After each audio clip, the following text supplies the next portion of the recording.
I'm a little disappointed that the MyPillow text line hasn't just exploded with opinions about my blue vest that I'm wearing today under my sport coat. I thought maybe you'd care. You know, we talk show hosts with big egos, we always think you are totally invested in our lives. I've known Sean Hannity for so many years. If I hear him say one more time, I moved to Florida and I'm homesteaded and I'm blah, blah, blah. We get it. We know. Sean. And it's like, well, but listen, people love Sean. I love Sean. I'm glad to know that he moved to Florida and he's properly homesteaded and he has downsized and he had oatmeal for breakfast. I mean, people get mad at me when I talk about anything about my personal life, and yet here I am complaining that you're not weighing in on. I don't like the vest. I think the vest has to go. I think it looks it's too casual. If you're watching on Salem News Channel, give me your opinion about the vest I have. It's an unusual look for me. I got my normal sport coat on. I got my uniform on. Got my nice striped shirt. But I got a vest on because Gorka's usually in this studio, and clearly he likes it to be 50 degrees, which is fine. And you don't mess with Dr. G's studio. I mean, you should see all the stuff all the tchotchkes in this studio. That it just, the Make America Great Again hat, the signed photographs from Donald Trump. Keep an eye on Seb Gorka if Trump wins. Wonder if he'll go back to the White House. One never knows. So anyway, and incidentally, the texts are pouring in. I'm loving all these reports from Pennsylvania. On my way to work today at 3 polling stations, you couldn't even get into the parking lot in Erie, Pennsylvania. Here's another one. My wife and I voted this morning. She at 7, me at 8:30. Paper ballots. The people know us by name and by sight. Voting here in person for 34 years. Horsham, Pennsylvania. About a half hour outside Philly. Steady stream of voters. No waiting on the line. Here's somebody in Lexington County, South Carolina. People being turned away saying they've already voted. Always hear reports about shenanigans. You always hear reports about gamesmanship. All right, well, this is not a game. The election is real. It's crucial. The country hangs in the balance. Tens of millions of us have already voted. Tens of millions are going to vote today. Years ago, Michael Moore was making a documentary. This is no conservative. This is guy far left. But he made the case for Donald Trump that I've always believed is one of the best arguments for voting for Trump that I've ever heard. Now understand that what you're about to hear, the date is wrong because this is from years ago. But it applies. His message applies today more than ever. And I want to play this once an hour today on Election Day 2024. Like I said, it was, I think, our lucky charm in 2016. Let's hope it happens again. Enjoy. Whether Trump means it or not is kind of irrelevant because he's saying the things to people who are hurting. And it's why every beaten down, nameless, forgotten working stiff who used to be part of what was called the middle class loves Trump. He is the human Molotov cocktail that they've been waiting for. The human hand grenade that they can legally throw into the system that stole their lives from them. And on November 8th, Election Day, although they lost their jobs, although they've been foreclosed on by the bank, next came the divorce, and now the wife and kids are gone, the car's been repoed, they haven't had a real vacation in years, they're stuck with the Obamacare bronze plan where you can't even get a Percocet. They've essentially lost everything they had except one thing. The one thing that doesn't cost them a cent and is guaranteed to them by the American Constitution, the right to vote. They might be penniless, they might be homeless, they might be over and up, it doesn't matter because it's equalized on that day. A millionaire has the same number of votes as the person without a job. One. And there's more of the former middle class than there are in the millionaire class. So on November 8th, the dispossessed will walk into the voting booth, be handed a ballot, close the curtain, and take that lever, or felt pen or touchscreen, and put a big X in the box by the name of the man who has threatened to upend and overturn the very system that has ruined their lives. Donald J. Trump. They see that the elites who ruined their lives hate Trump. Corporate America hates Trump. Wall Street hates Trump. The career politicians hate Trump. The media hates Trump after they loved him and created him, and now hate him. Thank you, media. The enemy of my enemy is who I'm voting for on November 8th. Yes, on November 8th, you, Joe Blow, Steve Blow, Bob Blow, Billy Bob Blow, all the blows get to go and blow up the whole system because it's your right. Trump's election is going to be the biggest you ever recorded in human history.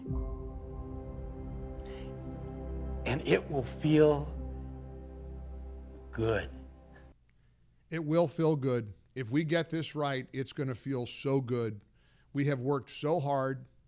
And we have to remember, they've tried to pull every rabbit out of the hat they can. In July, they kicked Joe Biden to the curb. They threw Grandpa down the steps and ordered him to stay in the basement and just get out of the way. And Kamala Harris, who was considered one of the most unsuccessful, unpopular vice presidents in the history of America, is suddenly, just like that, the savior for America. Just like that. All these polls overnight. Nate Silver yesterday, Trump. Today, Kamala, by a whisker. That's what the pollsters say. Will they be right? Will they be right, or will they have egg on their face? Elon Musk was on, incidentally, big breaking news. Elon Musk was on with Joe Rogan, and that episode dropped yesterday. Joe Rogan announced in dropping the Elon Musk interview that Joe Rogan is formally endorsing Donald Trump. Now, that's a big deal. Joe Rogan is one of the most popular podcasters on the planet. He has millions and millions and millions of young people who love his work, never miss his podcast. He's kind of a freewheeling guy. He's an everyman, used to do UFC fighting and TV shows, and he has developed a podcast that is, for millions and millions of people, a must listen. Last night, he formally endorsed Donald Trump. And that Trump caught it on stage. It was pretty cool. Do you have that moment where Trump got the news? Oh yeah, cut 8, Christian. This is pretty cool. Trump was on stage at one of his final rallies when he got the news that popular podcaster Joe Rogan had formally endorsed Donald J. Trump for president. Wow, I have some more big news, Megyn. I'm just getting this right now. So somebody that's very, very respected asked me to do his show 2 weeks ago, and I said, why not? And to me, it's very big because he's the biggest there is, I guess, in that world by far. Somebody said the biggest beyond anybody in a long time. And his name is Joe Rogan, and he's never done this before.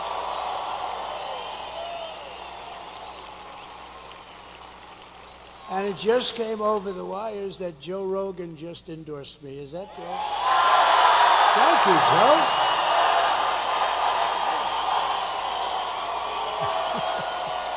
I love the way That's so nice.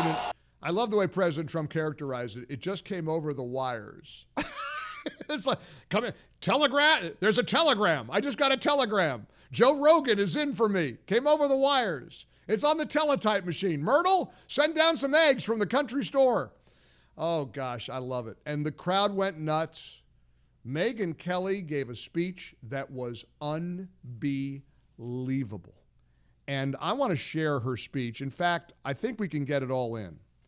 Because frankly, Incidentally, if you like that Michael Moore speech, somebody just texted me from Oregon. Can you send out a link on the MyPillow text line? I loved it, and I would love to send it to everyone I know today. Good idea, Oregon. Just text the keyword MORE, MOORE, to our text line at 800-655-MIKE, 800-655-6453. We'll send you back the Michael Moore speech that gives me chills every time I hear it. Just text the keyword MORE, MOORE, to 800-655-6453. We'll send it back to you. Please never text and drive. Standard text messaging rates may apply.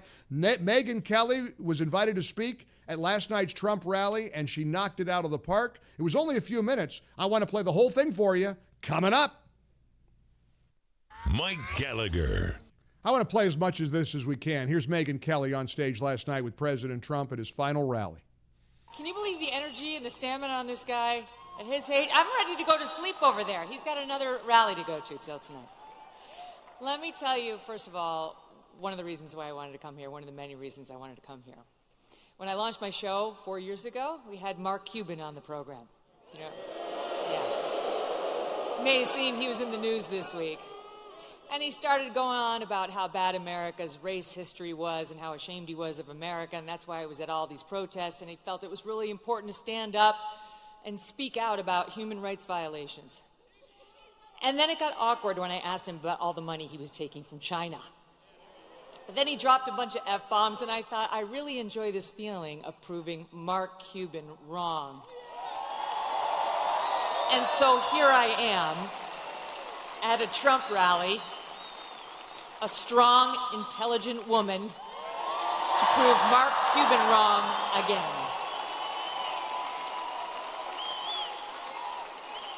I won't take up much of your time, but I do want to tell you the main reasons I am voting for Donald Trump. Number one, immigration. He mentioned it. And people like Laken Riley. I'll be thinking about her tomorrow all day. 22 years old, killed in Georgia, a young nursing student by an illegal. I'll be thinking about Jocelyn Nungare, 12 years old, in Texas, murdered by 2 Venezuelan illegals. President Trump closed the border. Kamala Harris opened it by choice. It wasn't accidental. She said it would be humane. That's what she and her boss believed. Tell it to Laken Riley's family. There was nothing humane about it. He closed it. They opened it. It was an intentional choice, and there's no reason not to believe they won't do it again. The boys should not be in the girls' sports. The boys should not be in the girls' bathrooms. The boys should not be in the girls' locker rooms. Peyton McNabb, North Carolina sophomore in high school, slammed so hard in the face by a volleyball hit at her by a boy pretending to be a girl, she suffered traumatic brain injury and permanent paralysis. Kamala Harris looks at her and says, be kind, suck it up. And that's what's right. Why do our girls have to face brain damage in order to be kind to boys who want to invade their sports? And by the way, they are going into the women's prisons. She changed the law in California to make sure the taxpayers would pay for their sex change operations. She was not just following the law, she changed the law. President Trump will stop it.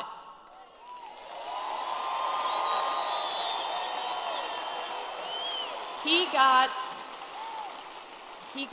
mocked by the left for saying he would be a protector of women. He will be a protector of women, and it's why I'm voting for him. He will close the border. He will keep the boys out of girls' sports and where they don't belong. And you know what else? One more thing. He will look out for our boys, too. Our forgotten boys and our forgotten men. Guys like you. Guys like these guys who've got the calluses on their hands, who work for a living with the beards and the tats, who maybe have a beer after work and don't want to be judged by people like Oprah and Beyonce, who will never have to face the consequences of her disastrous economic policies. These guys will. He gets it. President Trump gets it. He will not look at our boys like they're second-class citizens. And ladies out there who want a bit of girl power in this election, let me tell you something. How can you win when the sons and the husbands and the brothers and the dads you love are losing? It's not a win. We care, young women and older, about the lives of our children, the safety of our children. And we need not get so obsessed with what happens when they're in the womb that we forget about taking care of them once we're here and they're loved. Last point, what I don't want, what I don't think you want, is the left's version of masculinity. You see that ad they did about Trump voters trying to encourage women to lie to their husbands so that they could vote for her instead of Trump? That's their version of what marriage looks like. An overbearing husband who bullies his wife into saying she voted one way as opposed to an honest, open relationship. Oh, wait, I'm talking about Kamala and Doug. Okay, sorry. Where was that story in the news? Where was that story? I don't remember a single media person, not one, who sat with him, asked him about the abuse allegations against him by a successful professional attorney who has great details, who has receipts, who has witnesses. No one even asked about it. I'm not into their version of toxic masculinity or new masculinity. I prefer the old version.